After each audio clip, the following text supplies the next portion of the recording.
Okay, the size of the crane. When we go to a job site, we are usually trying to see how close we can get the crane to the foundation.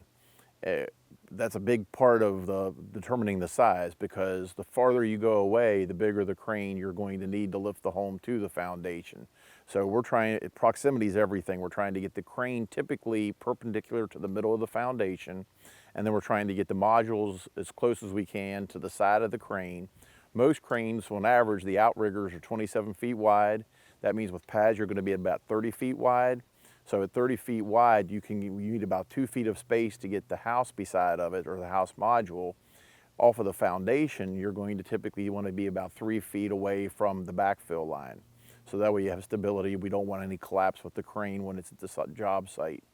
So once we get that, then we can start determining a crane. Now, as a contractor builder, we typically don't have the charts that the crane company does. They're going to have to come out and usually do the survey.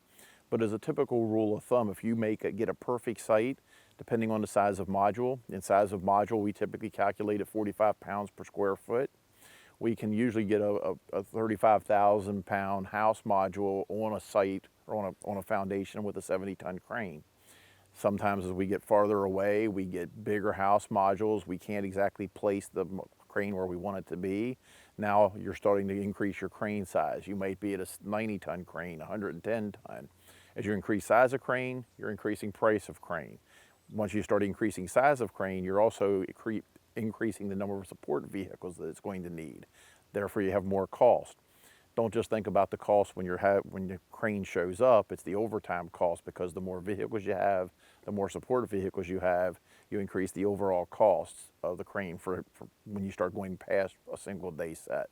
But size of crane is important. You really need to pay attention to the job site, and it's one of those places that can cost you in the end if you don't do perfect planning.